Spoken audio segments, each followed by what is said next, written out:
Hey guys, this is what happened, but you weren't here, so you missed it. I was supposed to go to Target today with Kristen, but Kristen texted me at work and said, it's such a rainy, yucky day today. Let's postpone till like next week or whatever. P.S. When I got out of work, it's gorgeous out. I don't know how it could be any nicer today. It's just like, it's like the perfect temperature for a sweater, and the sun is shining, and yeah. What happened, Kristen? I thought it was gonna be raining. Oh, you thought wrong.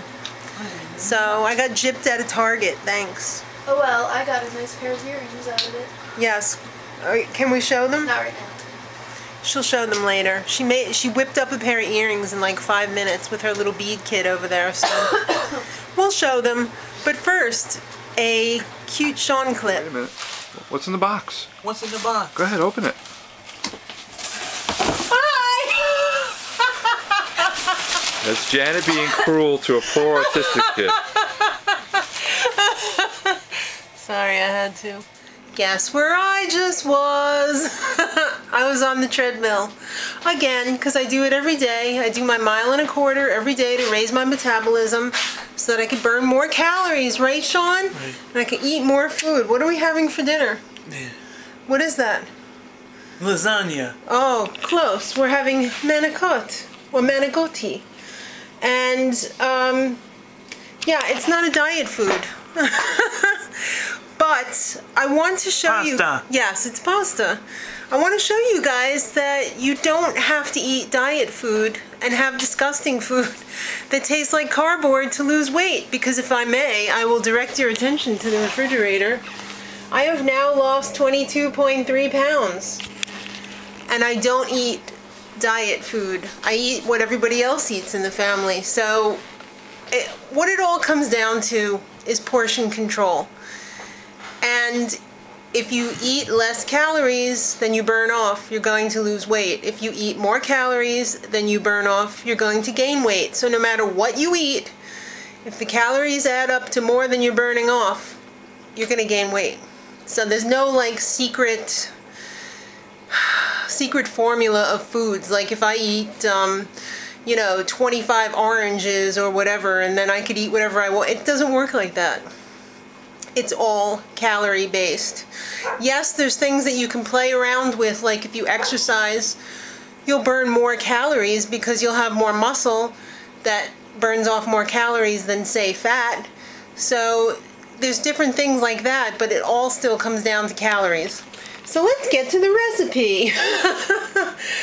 Like I said, it's manicotti. And we're going to be doing a spinach-filled one. So we've got our fresh baby spinach. You can use frozen also, or canned, I mean, if that's all you have. Some garlic, some vodka sauce. You can use any kind of sauce you like, mushroom, eggplant, sausage and pepper, meat flavored, marinara, tomato basil. It's endless. Some mozzarella cheese, some ricotta cheese, and some Parmesan cheese. Oh, and I forgot, 3 eggs. So let's get started. Alright, so I've got all my spinach washed and in the bowl, and yes, it looks like a lot of spinach, but when I melt it down in the microwave, or should I say wilt it in the microwave, you'll see it's not going to look like that much. So I'm just going to put this in the microwave for a few minutes, and then we'll proceed from there. Alright, you could see that that went down to like 1/4 the volume it looked like before. It just came out of the microwave. It was in there for about 5 minutes. I'm going to add the garlic to it, and I'm going to chop it up a little bit and let it cool off, because you don't want to put the ricotta cheese in there and the eggs because they'll cook if it's really hot.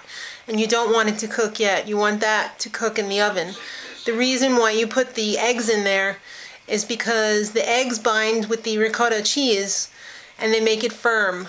So in the oven, the egg is going to make it firm like a custard. Alright, so there's the spinach all cooled and cut up with the garlic.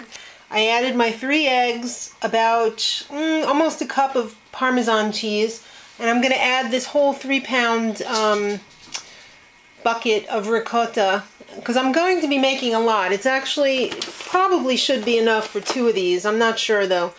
You know, it depends whether you like a lot of filling or you're going to be a little skimpy on the filling. But get all that mixed up and then we will start the filling. Alright guys, so here's the secret. It is all in a gallon Ziploc bag. This is how the manicotti come. So what you're going to do is clip off a little tip of the corner here, enough to push the filling through, and you just hold your shell like this and fill up the entire tube, and then you put it in your pan over here, which already has some of your sauce on the bottom so that it doesn't stick. So really simple. It's gonna look like you spent hours in the kitchen because people are gonna be like, ooh, how did you get all that filling in the shell? So yeah, you don't have to tell them either, but they'll probably figure it out. Yes, Kristen has decided to finally get up and give me a hand. Of course, when it's not working right, she runs to get the camera on me. You made the tip too big. No, I didn't. I made a hole in it when I was trying to squeeze the stuff out, that's why. Plus I had extra because I've already got a whole pan of it filled up over here. So I got 2 shells left. What am I going to do with all this? I Put it can't in your eat mouth. it. No, I can't eat it because it's got egg in it. And I was fighting off the pets over here like this. And here. Because some had fallen on the floor and I didn't want them to eat it with the raw egg in it. So I was multitasking like a fool over here. Yeah, so that's the story with that. You just kind of like, hey, get out of there! Help! Yeah, it's a little hectic in the kitchen right now. But let's check back when it's ready to go into the oven. Alright, so there it is. That's the excess pan and that's the main pan. I just, whatever ricotta was left, I just like put it on top like mortar and bricks. Why not? Make sure when you put the sauce on, you add a little water to it and make sure you cover all of the exposed noodles with sauce, because if you don't, it's going to be like shrapnel that you're going to break your teeth on. The noodle has to get wet because it's got to soak up the water to cook. So I'm going to cut up my mozzarella cheese over here, and I'm going to top both of those, and I'm going to pop it into the oven at 375 for probably 45 minutes to an hour. Alright, so I cooked them both. This one I cooked in the microwave and it was ready in like 20 minutes. Looks pretty good. The downside of the microwave though is that the cheese doesn't get crispy on the top. Now here's the one that's in the oven. We're still waiting like, you know, 45, is it 45 minutes already? I think it might be longer. I think it might be like almost an hour already. We're still waiting though because the oven, my oven seems to run so slow. It takes a long time. But yeah, that's how it turns out. So kids, let's dig in. You can start on this one, and then by the time that one's gone, the one in the oven will be ready. So I hope you try it. It's pretty tasty. And remember, just don't eat too much of it if you want to lose weight. Right, Chris? Yeah. Alright kids, till next time. Much love.